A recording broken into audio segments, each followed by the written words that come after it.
black screen, one warning tone, then boom. The ocean isn't rough, it's A floating machine. A factory with an engine room. A crane that could lift trucks like toys. Waves stack like moving buildings. Wind tears foam off the crests. Hold it. Keep the circle plan ready. And here's the crazy truth. In weather like this, most people would run. This ship does the opposite. It hunts. Because down below, deep, cold, invisible, giant tuna move like torpedoes. Hold course. Watch that mark. Not later. Not at port. Right now.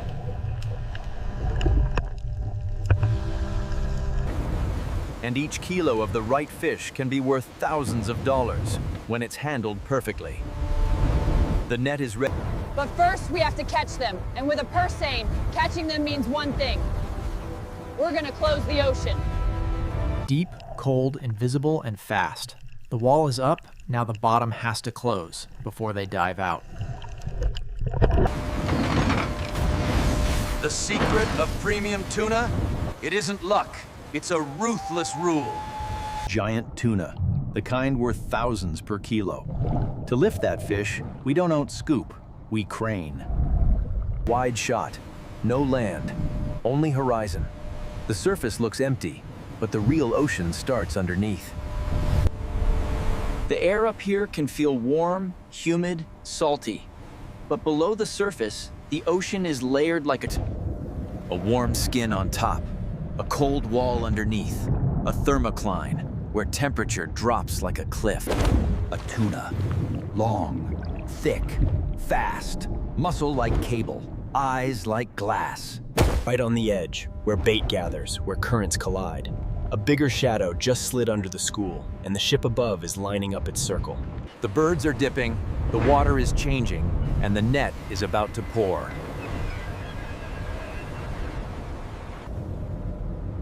Underwater, it's eerie. Blue fades to darker blue. Light weakens, then disappears. This is where the hunt becomes a trap. Set! The float line starts to spill, and in seconds, we'll begin closing the ocean. Stand by the skiff. Prepare the net. Ready the power block. The net starts to move, and the ocean is about to get a wall. Because this net is not a net, it's a wall. The test is done, the next rotation won't stop. The order stays calm, even when the ocean isn't. One more gust, and we commit. A storm gust hits again. The ship rolls. Equipment creaks. Ready. Stand by the skiff. Prepare the net. Ready the power block. The first float touches the sea, and the circle begins. A fast-moving shadow under the hull, now trapped inside the wall. To keep them from diving out, we have to close the bottom. Closing the ocean isn't a metaphor, it's a drawstring. The purse is nearly shut, and the water inside is starting to boil. Patterns confirmed. The trap is closed. Now we lift, and somewhere in that chaos, a giant tuna is waiting. A spotlight catches something on the horizon, spray spiraling upward, a waterspout forming. Now we see it.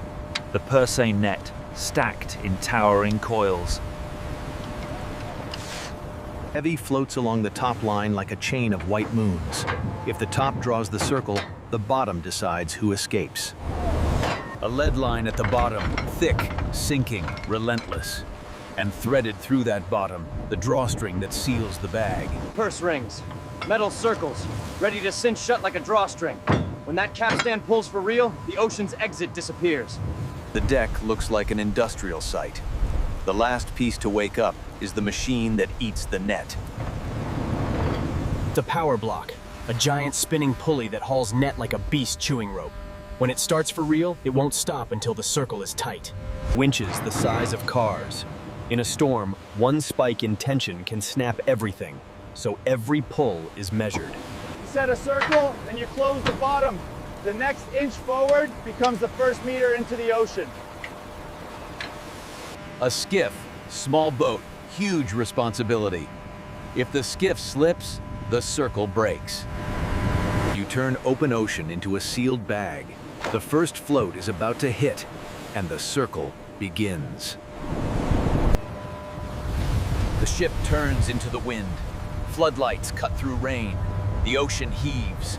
The turn is perfect. And the waterspout grows taller.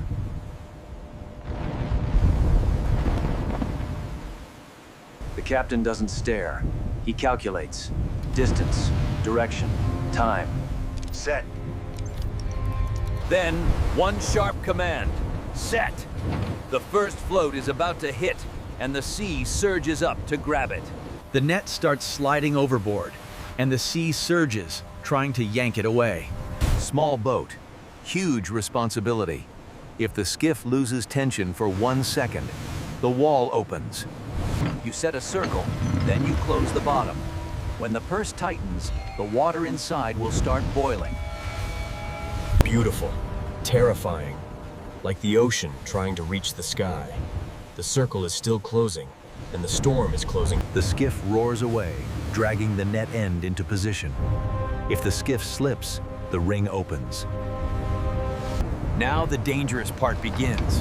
When the bottom cinches shut, the ocean inside will start boiling. The captain calculates distance, direction, time, while the bag closes. And the bottom begins to close, maybe starts to change.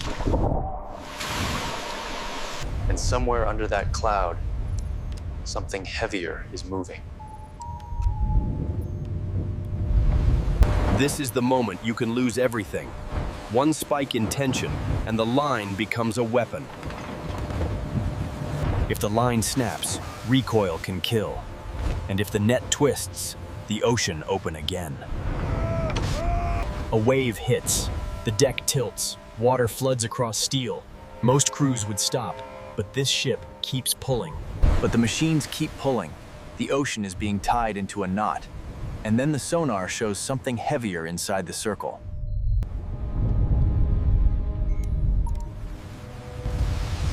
And then the captain sees it on sonar. Not just tuna, giant tuna. But first the purse has to fully close. Water inside turns white with motion. That heavier shadow is still inside, and it's rising. The purse closes, and the sea inside the ring starts boiling like it's about to explode.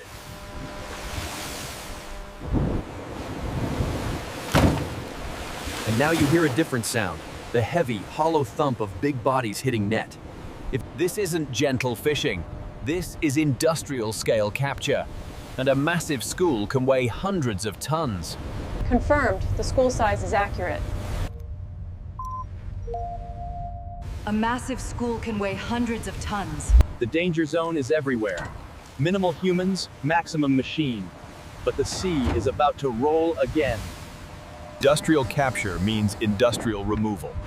The first scoop decides control, and control decides quality. Premium handling readiness. Deep inside the circle, a heavier mass. The school is coming up, and the giant is moving with it. Lights reflect off water droplets like sparks. Those thumps are getting closer, and the pocket is nearly ready for lifting. Minimal humans, maximum machine. Time becomes a blade. Next, We lift the first load. Because the moment fish are crowded, heat builds, lactic acid rises, quality starts slipping. So the ship transitions. And when it rises heavy, dripping silver. In that silver flood, something darker rolls. The brail breaks the surface, and among the small fish, one massive shape rolls, too big for the frame. That isn't coming up in the brail, it's still under the surface. A giant tuna turns just beneath the surface. Not a fish, a living engine. And you don't toss an engine on deck, you lift it. The ocean tries to steal the moment. If the sling slips now, the tuna can bruise or vanish. wide, supportive, no bruising. Next, the tuna breaks the surface and the 10-minute clock starts. Catch is only half the job. Preservation starts the second it hits air. The fish rises slowly. Water streams off it in sheets. The tuna touches down. Now the clock starts, right now. Storm wind spikes harder.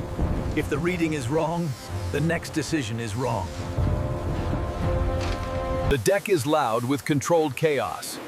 Sanitize station ready. Now the elite handling begins. This is where elite handling begins. Fast, clean, minimal contact.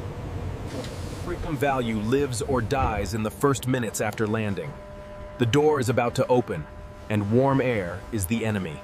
This ship is a factory that never pauses. Next, the cold door opens, and the tuna meets Supercold Preservation.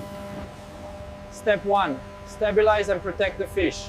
No dragging, no banging, no warm air. Protection is locked. Now the big enemy. Core heat.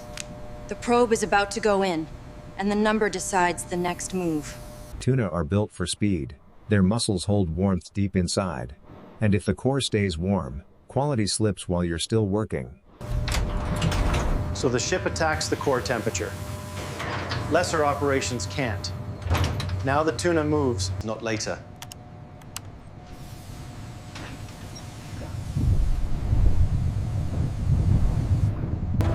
The fish moves immediately toward the cold system, completes the three-step sequence: protect, sanitize, bleed, and lock. Outside, thunder hits again. The sea slams the hull. Inside, everything stays disciplined. Cliffhanger. The cold room door opens. Icy air spills out like fog. This is the heart of the vessel, the cold chain. But cold isn't enough.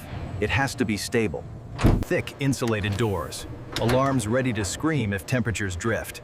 Now, how do they pull heat out fast without ruining texture? Refrigerated seawater, RSW. Huge tanks, near freezing, circulating. But RSW isn't the Slurry ice, microcrystals, semi-liquid, maximum contact. Brine Superchill controlled rooms pull temp down fast without freezing damage. The goal isn't ice, it's stable cold, no swings. Premium tuna doesn't care about your storm story. It cares about time and temperature. Next, the tuna. Stable cold, thick doors, sensors everywhere.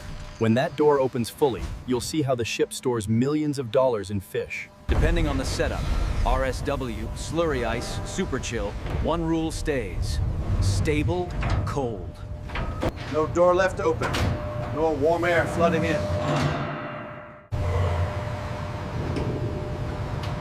No stacking that crushes the loin. No punctures, no bruises. Now the hold has to prove it. Numbers, not promises. Data loggers track the hold, timestamps, temperatures, a cold curve that proves quality. Outside the hold, the ocean shifts again. Outside, the storm eases, then the wind shifts again. The ocean is still angry, but in here, the tuna is winning its battle against time. And then the call comes from the bridge. Another school just appeared. Bridge calls down. Another den school just appeared, bigger. Confirmed. Logger active. Back on deck. The ship turns. Floodlights burn through rain. The sonar mark is thick, stacked, moving.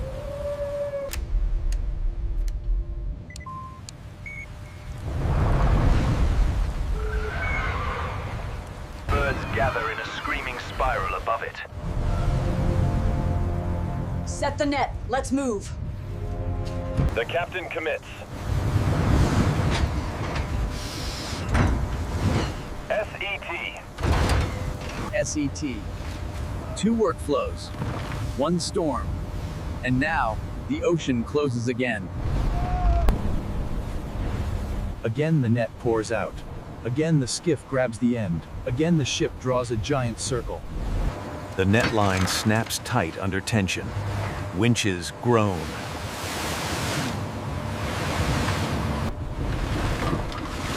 This is the 100th moment. Hunt's net is followed, but it's so full it feels like it might pull the ship backward.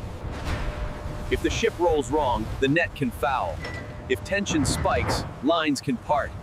But the brails start lifting. Brails start lifting again. Scoop after scoop, silver rain pouring from mesh. In the silver, something heavier bumps the mesh. And then, again, one heavy shape. A giant tuna is inside the pocket, and it's moving. A giant tuna. This one can't be scooped, only lifted. Maximum discipline. Control returns, and the giant tuna slides into the sling. Machines lift, humans only guide. Next, it breaks the surface, and the 10-minute clock starts again.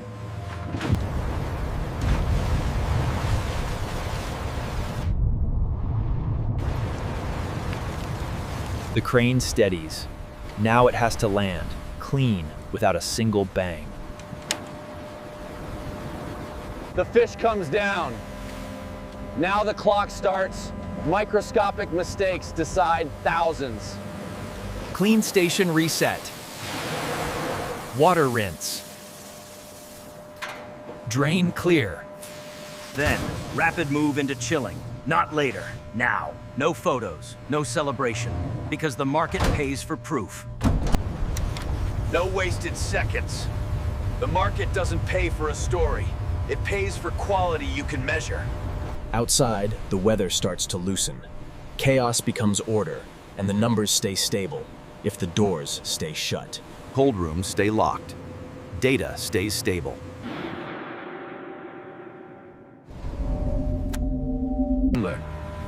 The ocean has been closed twice. Hundreds of tons move like an assembly line, and the giants handle. Final cliffhanger. Push into the hold. Frost glows.